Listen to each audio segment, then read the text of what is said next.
आज 26 नवंबर 2024 को हम भारत के संविधान कॉन्स्टिट्यूशन ऑफ इंडिया का 75वां दिन सेलिब्रेट कर रहे हैं। ये संविधान जो है भारत का, ये 26 जनवरी 1950 से फोर्स में आया था। कॉन्स्टिट्यूशन असेंबली में जो भारत की थी, इसको 26 नवंबर 2049 को अडॉप्ट किया था। तो जब ये इसका बना संविधान के निर्माता में बहुत से आदमियों का कंट्रीब्यूशन रहा, बहुत से आदमियों के सुझाव माने गए और इसमें बहुत सी अच्छी चीज़ें थी। अगर जो हम देखें तो पिछले 17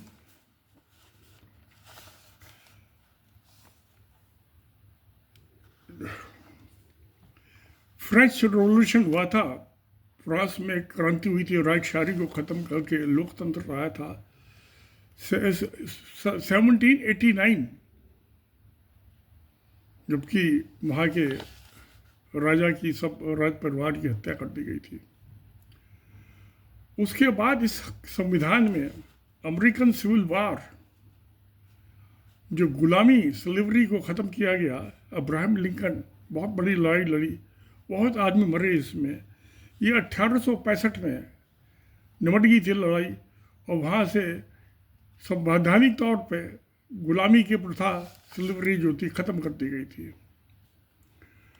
मगर ये हमारा जो संविधान है, मोटे तौर पे ये यूनाइटेड किंगडम के जो ने बनाया था, कॉन्स्टिट्यूशन ऑफ इंडिया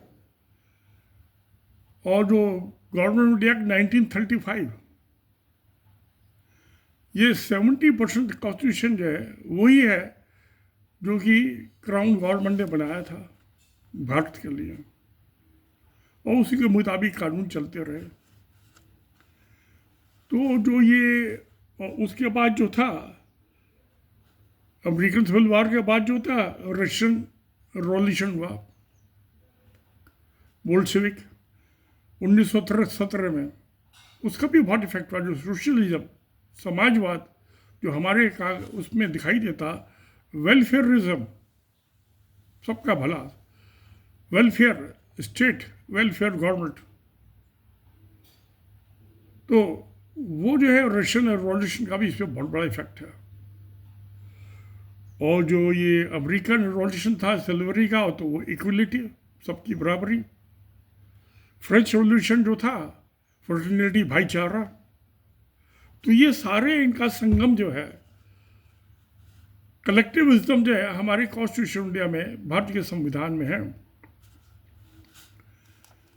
हमारे संविधान में, भारत के संविधान में 392 आर्टिकल है, 392 articles with 106 amendments and 12 schedules.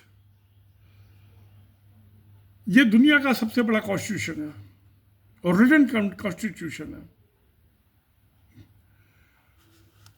तो इस सारी दुनिया में इतना बड़ा कॉन्स्टिट्यूशन और रिटन कॉन्स्टिट्यूशन भी नहीं है। और ये कॉन्स्टिट्यूशन ये जीवित है, लाइव है। इसमें अब तक 1950 से लगा के और 2023 तक 12 अमेंडमेंट्स हो चुके हैं कॉन्स्टिट्यूशन में। सॉरी, 106 अमेंडमेंट्स हो चुके हैं। 100 तो इस और आगे भी हो होंगे जब नेसेसिटी होगी सोसाइटी की, तो उसके मुताबिक इसमें अमेंडमेंट्स हो गए। अब इसमें जो है सबसे किसके लिए बनता है कानून? इंसानों के लिए, ह्यूमन राइट्स। तो हमारे कॉन्स्टिट्यूशन में, भारत के कॉन्स्टिट्यूशन में फंडामेंटल राइट्स, जिसको हम ह्यूमन राइट्स भी कह सकते हैं, आर्टिकल 12 से 12 से लगा के 35 तक आर्टिकल फंडामेंटल राइट्स। उसके बाद directive principles of state policy, कि हमारा जो संविधान है उसकी स्टेट की सरकार की पॉलिसी क्या होगी, डायरेक्टिव, उसके लिए क्या डायरेक्शन है। वो आर्टिकल 36 से आर्टिकल 51, इसमें ह्यूमन राइट्स भी आते हैं। तो जो है 12 से 35 fundamental rights, that is human rights. Director पर ये सरकार के लिए कि वो किस ढंग से काम करेगी, चलाएगी। वो आर्टिकल 36 से आर्टिकल 51, उसके जब तक कि कोई भी सिटीजन अपनी ड्यूटी नहीं निभाएगा तो सरकार क्या करेगी, कुछ नहीं कर सकती। तो उसके लिए article 51A, fundamental duties of a citizen, बहुत इंपॉर्टेंट आर्टिकल है। आर्टिकल 51A और आर्टिकल 12 to 35 ह्यूमन राइट्स, जीने का अधिकार मानव को, बराबरी का अधिकार। तो उसके बाद हम देखते हैं कि लोकतंत्र, article 39 to 88, sorry article 79 to 88, parliament होगी, स्टेट्स होंगी, क्योंकि यूनियन ऑफ स्टेट्स है। Article 168 to 177। तो हमारा जो कॉन्स्टिट्यूशन है इतना वाइड क्यों है? पर जुडिशरी यूनियन में जो है पूरे आर्टिकल 147 सुप्रीम कोर्ट, स्टेट्स की हाई कोर्ट आर्टिकल 214 से 231, डिस्ट्रिक्ट जजेस, डिस्ट्रिक्ट कोर्ट्स आर्टिकल 233 से 237। यानी कि नीचे के लेवल से ऊपर के लेवल तक, बॉटम टू टॉप, सब जगह इंसान को न्याय को सुनिश्चित करने के लिए कोर्ट्स बनाई गई, अदालत है। उसके अलावा जो गांव है, विलेज पंचायत, ब्लॉक पंचायत समिति, डिस्ट्रिक्ट बोर्ड, आर्टिकल 243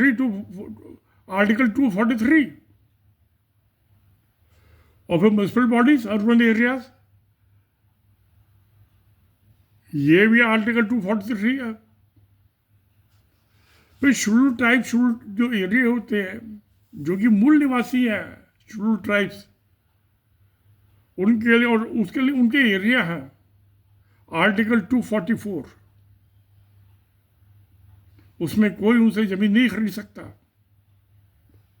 कोई लैंड ट्रांसफर नहीं ले सकता जब उससे किसी भी तरह से। फिर यूनियन टेरिटरीज, आर्टिकल 239 to 241। तो ये हमारी कॉन्स्टिट्यूशन की बहुत डिटेल में कंस्ट्रक्शन है, संरचना है। तो दुनिया में जो भी अच्छी बातें मिली वो हमारे कॉर्पोरेशन में, इस कॉन्स्टिट्यूशन में इनकॉर्पोरेट की गई, उसमें शामिल की गई, करना ही चाहिए था।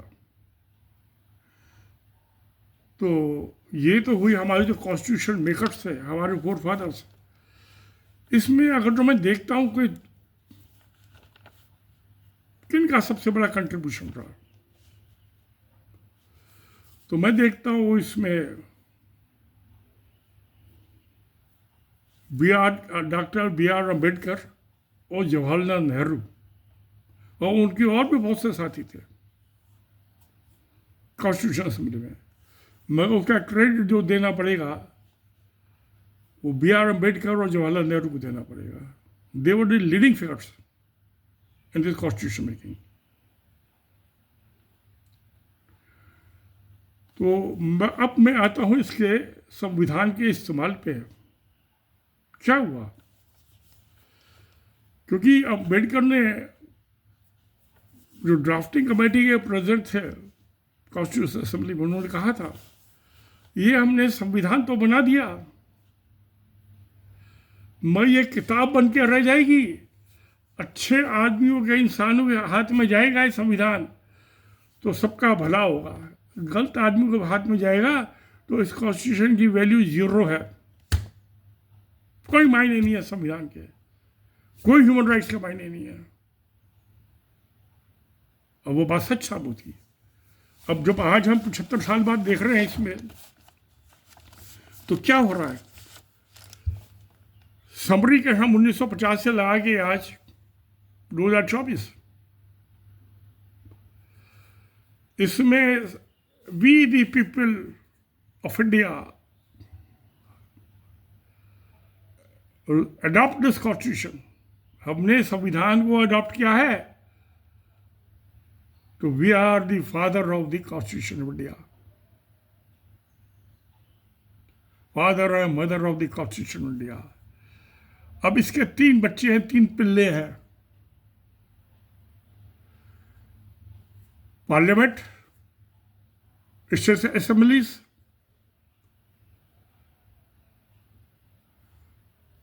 जो लेजिस्लेशन कह सकते हैं हम, जिनका काम कानून बनाना है। दूसरा executive headed by the president of India. तीसरी है जुडिशरी। तो 3 इसके ये पिल्ले हैं, तो इसके बच्चे हमारे कॉन्स्टिट्यूशन में जाके हैं। तो in that manner the people become the grandfather of the judiciary, executive and the legislation. अब हम तीनों को एक एक को लेके देख लेते हैं। चलते हैं पार्लियामेंट से, हमारे वोट की पावर। तो अब इसमें एक तो चीज, इसका मतलब ये हुआ कि जो सोवरेन है वो द पीपल ऑफ इंडिया का सिटीजन, हमें सिटीजनशिप इस कॉन्स्टिट्यूशन से मिली है। तो citizen is supreme, father of the constitution. और उसके 3 बच्चे, जुडिशरी, एग्जीक्यूटिव और लेजिस्लेशन, ये 3 उसके बच्चे। तो इन तीनों का ग्रैंडफादर कौन हो गया? सिटीजन। अब मैं सिटीजन इनसे अकाउंटेबिलिटी मांगता हूं, इनसे जवाब मांगता हूं कि आपने पिछले 75 साल में क्या किया। अब हम देखते हैं 1952 से इलेक्शंस हो रहे हैं पार्लियामेंट के, स्टेट के और इस असेंबली से। आज पोजीशन ये है कि पार्लियामेंट के अंदर 35% पार्लियामेंट के मेंबर वो हैं जो इलेक्ट होके आए हैं, चुन के आए हैं, जिनके अगेंस्ट क्रिमिनल रिकॉर्ड है, आपराधिक मुकदमे हैं। वही हाथ स्टेट असेंबलीज का है, वहां पे भी 30-35% आदमी क्रिमिनल है। अब ये दोनों लॉ मेकिंग बॉडी है, पार्लियामेंट भी और स्टेट असेंबली भी। इसमें 35% आदमी, 30% आदमी क्रिमिनल बैकग्राउंड के हैं, जिनके खिलाफ चार्जेस हैं, और उन्होंने खुद ये एफिडेविट फाइल किए हुए हैं। हम नहीं कहते, वो खुद कहते कि मैं क्रिमिनल हूँ। इलेक्शन से पहले जब नॉमिनेशन के साथ एफिडेविट देते हैं तो किसी को देने की जरूरत ही नहीं है। तो अब ये सबसे पहला चला पार्लियामेंट और स्टेट असेंबली। तो जिस संस्था में, जिस फोरम में 35% के का क्रिमिनल रिकॉर्ड है, जो खुद ही वो एडमिट करते हैं अपना गुनाह, तो उसको तो फेल ही मानना चाहिए। जो क्रिमिनल्स हैं वो हमारे कानून बनाएंगे। अब हम आते हैं एग्जीक्यूटिव पे, headed by the president of India. उसकी क्या हालत है? उसकी नब्ज टटोलते हैं हम तो जगह जगह पे भ्रष्टाचार और क्रिमिनलिटी दिखाई देती है। एक जो पुलिस का कांस्टेबल है,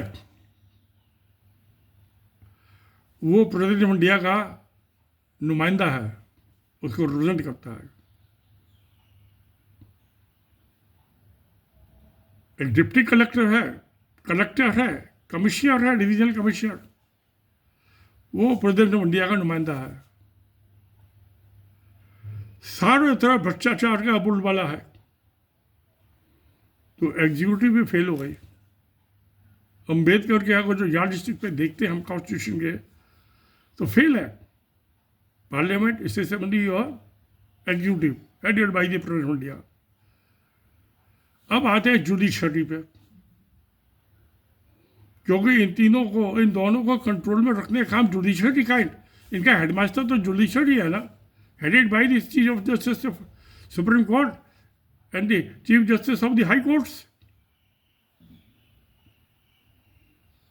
और डिस्ट्रिक्ट सेशन जज, ये तीन जो है हमारे हिंदुस्तान के जो जुडिशरी है उसके ये तीन पिल्ले और हैं, एक पिल्ले के तीन। जिस समाज में अगर जो अब ये कहते हैं जो रिटायर्ड जजेस हैं सुप्रीम कोर्ट के कि 80% डिस्ट्रिक्ट कोर्ट के जजेस करप्ट हैं, मोर देन 60% हाई कोर्ट के जजेस करप्ट हैं, भ्रष्टाचारी हैं, और सुप्रीम कोर्ट के भी 20-25% जज भ्रष्टाचारी हैं, इंक्लूडिंग चीफ जस्टिस। जब पहले से 16वें तक चीफ जस्टिस हुए थे तो शांति भूषण जो हमारे लॉ मिनिस्टर पे रहे वकील भी थे, और ये प्रशांत भूषण का बेटा, इन्होंने 8 जजेस के नाम दिए थे, 16 में से सील लिफाफे में दिए थे कि इनके खिलाफ जो प्रूफ है भ्रष्टाचार के, चीफ जस्टिस ऑफ इंडिया। और ये जो 2 और नाम उन्होंने दिए उसमें ऐड किए थे, उनको मिला के 8 हो गए, इनके खिलाफ इन्वेस्टिगेशन करने की जरूरत है। 16 में से 8 जज भ्रष्ट, तो क्या कहें आप, जुडिशरी पास हुई कि फेल हुई? मुझको तो दिखाई देता जुडिशरी भी फेल हो गई। तो हमाम में सब नंगे, कोहली की खान में सब काले। कोहली की माइन में जाके कोई सफेद नहीं निकल के आ सकता। अब क्या किया जाए? तो हम कॉन्स्टिट्यूशन सेलिब्रेट करेंगे, करना चाहिए, बड़े खुशी की बात है। इस उम्मीद में दुनिया उम्मीद से जीती है ना। कोई औरत तो प्रेग्नेंट होती है तो कहते हैं उम्मीदों से है भाई, बेटा पैदा होगा, बेटी पैदा होगी, वो तो बाद की बात है ना। उम्मीद तो होती है ना कोई तो होगा बच्चा, उसके साथ पालूंगी, पेलूंगी, खेलूंगी। बड़ा होकर क्या करेगा? अपने माँ बाप की सेवा करेगा या और कुछ करेगा? कैसी सेवा करेगा? उनको सुख देगा या दुख देगा? तो ये जो हमारे 3 बच्चे हैं, ये हमको सुख दे रहे हैं कि दुख दे रहे हैं? तो मेरा इसमें कहना यह है कि डेमोक्रेसी, इसकी पहली जो नीड है, नेसेसिटी है लॉ एंड ऑर्डर की, वो हमारे कॉन्स्टिट्यूशन के जो बेसिक डायरेक्टिव प्रिंसिपल्स हैं, जो मैंने बताया था आपको कि डायरेक्टिव प्रिंसिपल जो है स्टेट पॉलिसी की, आर्टिकल 36 to 51, उसमें अहिंसा, करुणा, प्रेम, ये उसकी बेस है। अब उसके बदले में हमें मिला क्या? क्या मिला? प्यारे दोस्तों, प्यारे सिटीजन, हमें क्या मिला? तो ये मैं देखता हूं कि मोटे तौर पे भारत में 47 से पहले से 2 ऑर्गेनाइजेशन चले आ रहे हैं। एक तो कांग्रेस पार्टी और दूसरा राष्ट्रीय सेवक संघ। अब प्रेम, करुणा, मोहब्बत की, नफरत के बाजार में मोहम्मद की दुकान, अकेली दुकान में मोहब्बत, नफरत के, अहिंसा के बाजार में बहुत सारी दुकानें हैं। 47 की आज़ादी बाद महात्मा गांधी की हत्या हुई। हत्यारे कौन थे? वो आरएसएस की अपनी आइडियोलॉजी के आदमी थे, एंटी मुस्लिम। मगर हत्या जो थी, ब्राह्मण नाथूराम गौडसे ने महात्मा गांधी बनिए की हत्या करती। तो है नारायण आप्टे और नाथूराम गौडसे को तो फांसी की सजा हुई थी, मुकदमे चले थे बाकायदा 2-2.5 साल 3 साल। मगर जिनके मुकदमे नहीं चले, क्योंकि उन्होंने एडमिट किया था कि मैंने मार रखा गांधी को। बाकियों ने एडमिट नहीं किया। आज तक उनके हथियारों का पता नहीं चला। अब वो सब आरएसएस के अपने आदमी थे, प्रचारक, बड़े सीनियर प्रचारक। उसका नंबर चालू होता है नाथुराम गॉडसे और अम्बेडकर और ये नारायण आप्टे। दो तीसरे नंबर पर आते डॉक्टर श्यामा प्रसाद मुखर्जी, जो हिंदू महासभा के भी अध्यक्ष रहे थे, और जो भारतीय जनसंघ बना तो उसके पहले फाउंडर प्रेसिडेंट थे। उनकी हत्या हुई।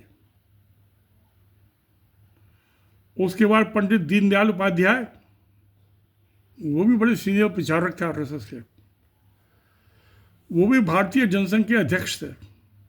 उनकी भी हत्या हुई। कल्पित हत्यारे आज तक नहीं पकड़े गए, न श्यामा प्रसाद मुखर्जी न उनके दीनदयाल उपाध्याय जी के। बहुत बड़े विचारक थे। मेरे चाचा लाला जगदीश प्रसाद गुप्ता, उन्होंने आरएसएस अपनी 500 गज की कोठी दी हुई थी मेरठ में, विजयनगर में, जिसमें उसका ऑफिस होता था। 1948 में जब गांधी की मर्डर हुआ था तो मेरे चाचा का वारंट इशू हुआ था, कोठी सील कर दी थी पुलिस ने। आरएसएस को बैन कर दिया था गवर्नमेंट ने। कि जब बैन खत्म हुआ तो मेरे चाचा की कोठी भी डीसीएल हो गई और उनके वारंट भी कैंसिल हो गए। मेरे ग्रैंडफादर इन्फ्लुएंशियल आदमी थी मेरठ के, कमिश्नर ऑफिसर रिटायर्ड हुए थे, और वो 45-46 2 साल डिस्ट्रिक्ट सेशन जज की कोर्ट में जूरी के मेंबर थे, एक क्लास की जूरी के। आदमी जी के जाता थे वो, सोशली इन्फ्लुएंशियल आदमी थे। और कमिश्नर में नौकरी करते करते उनको लॉ की भी नॉलेज हो गई थी। तो दीनदयाल उपाध्याय के बाद क्या हुआ? हिरेन पांड्या, जो कि होम मिनिस्टर थे गुजरात में, वो भी बड़े सीनियर प्रचारक थे। वो चाहते थे कि केशु भाई के बाद मैं चीफ मिनिस्टर बनूं। उनकी हत्या हो गई। 3 गोली मार दी, सुबह मॉर्निंग वॉक के लिए गए थे। आज तक पता नहीं चला। चीफ मिनिस्टर बने नरेंद्र मोदी। उसका तो सबको पता है नरेंद्र मोदी बने। हत्या किस, मरने वाले का भी पता है, हिरेन पांड्या का। मारने वाले कौन थे उनका पता नहीं चला। उसके बाद 2 और सीनियर प्रचारक थे, प्रमोद महाजन, जो अटल बिहारी वाजपेयी की सरकार में बड़े इन्फ्लुएंशियल मिनिस्टर थे, यूनियन गवर्नमेंट में यूनियन मिनिस्टर। उनको भी गोली मार दी। गोली 4-5 गोली मारी थी बम्बई में। 12 दिन अस्पताल में पड़े रहे, मर गए। गोली मारने वालों को आज तक पता नहीं चला। उसके बाद जो थे वो गोपीनाथ मुंडे, उनके साहब, वो भी वाजपेयी साहब की गवर्नमेंट में मिनिस्टर थे, यूनियन मिनिस्टर। एक उनकी कार में सुबह एयरपोर्ट डाल ट्रक ने टक्कर मार दी, हत्या हो गई। आज तक किसी हत्यारे का पता नहीं चला। तो गोपीनाथ मुंडे की भी हो गई, वो भी बड़े सीनियर प्रचारक थे आरएसएस के। फिर सुनील जोशी इंदौर के, वो भी बड़े सीनियर प्रचारक थे। मस्जिदों में बम फटवाते थे वो। ये प्रज्ञा सिंह ठाकुर वगैरह जो गिरफ्तार हुई थी उस मामले में, जमानत पे छूटी हुई हैं। बीच में लोकसभा की मेंबर भी बन गई थी पिछली दफा। 5 साल एमपी भी हो रही हैं। तो सुनील जोशी की हत्या हुई, हथियारों का पता नहीं। उसके बाद मैं देखता हूँ BL शर्मा प्रेम, बृजनंदन लाल शर्मा प्रेम, वो मेरे दोस्तों में भी थे। 3 दफे लोकसभा के इलेक्शन में जीते थे वो भी कभी सरोजनी नगर में बम फटवा दिया, कभी पहाड़गंज में बम फटवा दिया।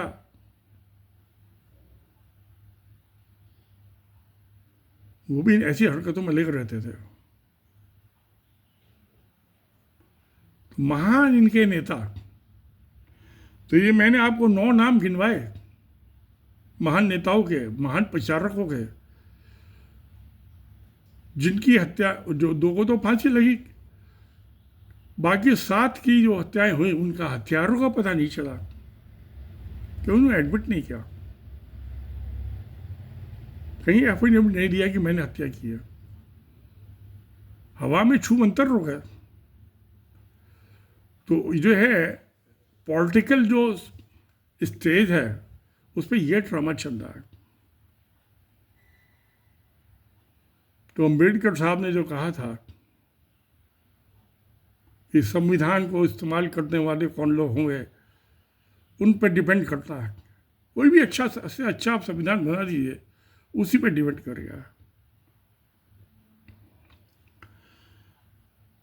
अब खैर डेमोक्रेसी तो आगे बढ़ती है। दुनिया में कोई स्टैटिक नहीं है, डायनेमिक है। Everything is dynamic, nothing is static. बढ़ी आगे। तो ये भ्रष्टाचार के खिलाफ एक दिल्ली में एजिटेशन चला, तो इसमें आरएसएस बीजेपी भी शामिल हुआ दुबक छिपक के।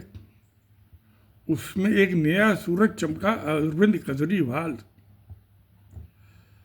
क्योंकि वो कहते थे गवर्नमेंट की थी, कांग्रेस की सेंट्रल गवर्नमेंट, कि भाई आप सबको बेईमान बता रहे हो, आप खुद को नहीं चुनाव लड़के आते मैदान में, चलाओ सरकार।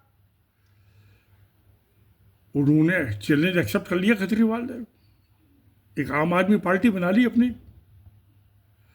और पहली दफे पहले इलेक्शन में जो था वो चीफ मिनिस्टर बन गए।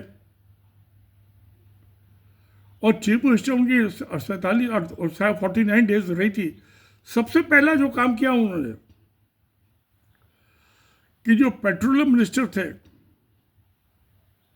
डॉक्टर मनमोहन सिंह की सरकार में, मुकेश अंबानी, रिलायंस पेट्रोलियम, रिलायंस इंडस्ट्री वाले, और जो हाइड्रोकार्बन के उस टाइम डायरेक्टर थे और पेट्रोलियम सेक्रेटरी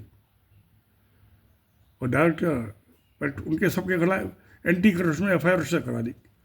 क्योंकि जब सन 66 में दिल्ली में मेट्रोपॉलिटन काउंसिल बनी थी और 2015 तक, 66 से 15, 1966 2015 एंटी करप्शन विंग जो होता था, चाहे तो वो चीफ मेट्रोपॉलिटन काउंसिलर होते थे या चीफ मिनिस्टर होता था, उनके अंडर में रहे। FIR रजिस्टर करा दी, FIR रजिस्टर हो गई। मुकेश अंबानी साहब RIL के चेयरमैन हाई कोर्ट में गए, दिल्ली हाई कोर्ट में। हाई कोर्ट ने उनकी पिटीशन डिसमिस कर दी। और जो मिनिस्टर साहब थे वो कर्नाटक के थे, वीरप्पा मोले, वो गए नहीं कोर्ट में।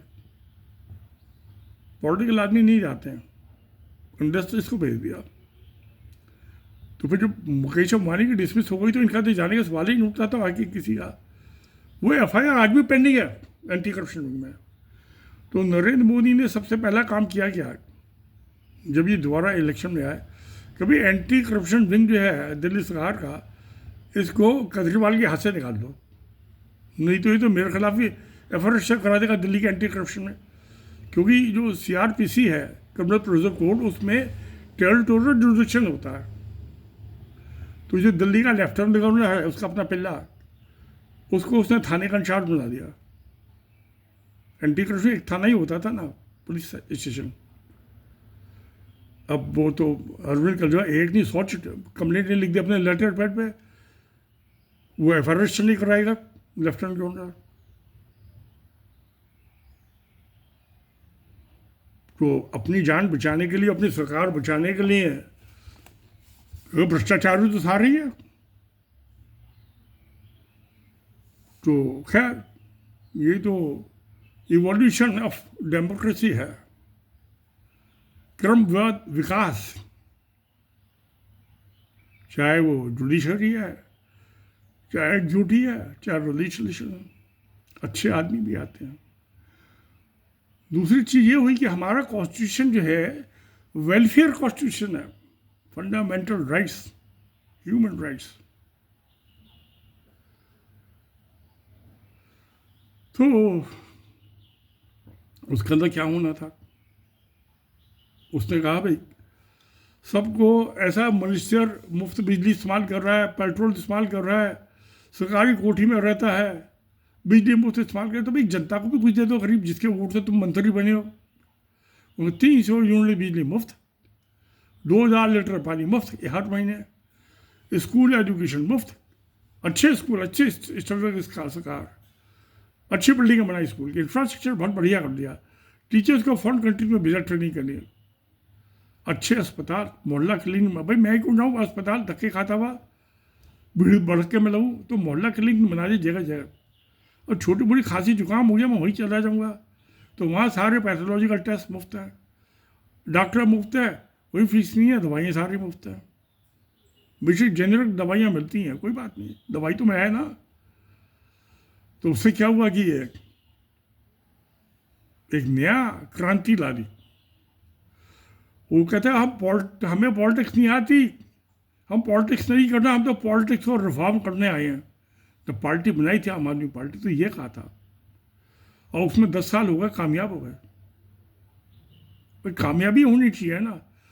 तो जहां हमारे कॉन्स्टिट्यूशन के 3 विंग फेल हो गए,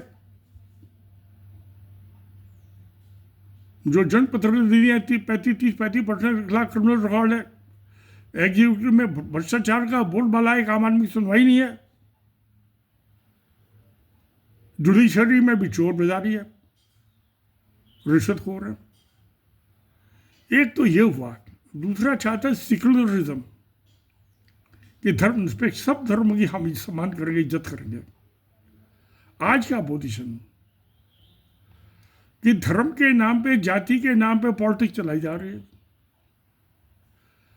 ये जो सब हत्याएं हुई, इन्होंने अपने आदमियों की हत्या की, इनके कोई दुश्मनों ने हत्या नहीं की आरएसएस के आदमी के, जो मैंने आपको ये 9 प्रचारकों के नाम गिनवाए थे,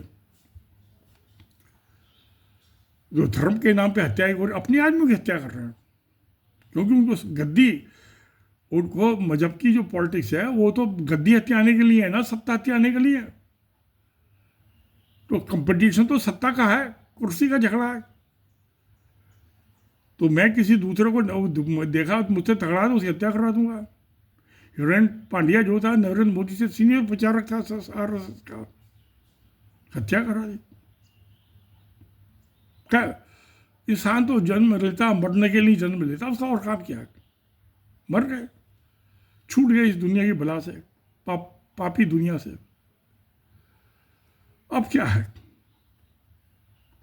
तो आज जो है, जो राजनीति, जो पार्लियामेंट के और स्टेट असेंबलीज में बैठे हुए हैं, या म्यूनसिपल बॉडीज में बैठे हैं, पंचायत में बैठे हैं, वो धर्म की राजनीति कर रहे हैं।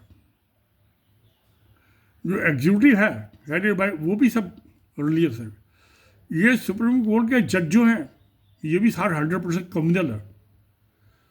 तो कम्युनलिज्म और करप्शन की पॉलिटिक्स चल रही है, चाहे जुडिशरी हो, चाहे एग्जीक्यूटिव हो, चाहे लेजिस्लेशन, तीनों में। तो क्या बुराई की उम्मीद करें? तो फिर अब केजरीवाल जो है 10 साल से नया बंदा आया है, इंजीनियर है बेसिकली, तो जैसे मैं इंजीनियर हूँ। इंजीनियर आमतौर से नेक ही आदमी होते हैं, और क्योंकि उनका तो काम ही निर्माण करना होता है इंजीनियर का, कंस्ट्रक्शन, तो कंस्ट्रक्शन की सोचते हैं। देखते हैं क्या होता है। अच्छा होता है शायद केजरीवाल को भगवान लंबी उम्र दे, अच्छे काम और करे, इसकी पार्टी बढ़े। अभी तो दिल्ली में और पंजाब में स्टेट गवर्नमेंट है इनकी, 90% आदमियों को बिजली का, पानी का पैसा ही देना पड़ता। तो उनके पास जो पैसा बच जाता है उसको अपनी फैमिली के डेवलपमेंट में इस्तेमाल करते हैं।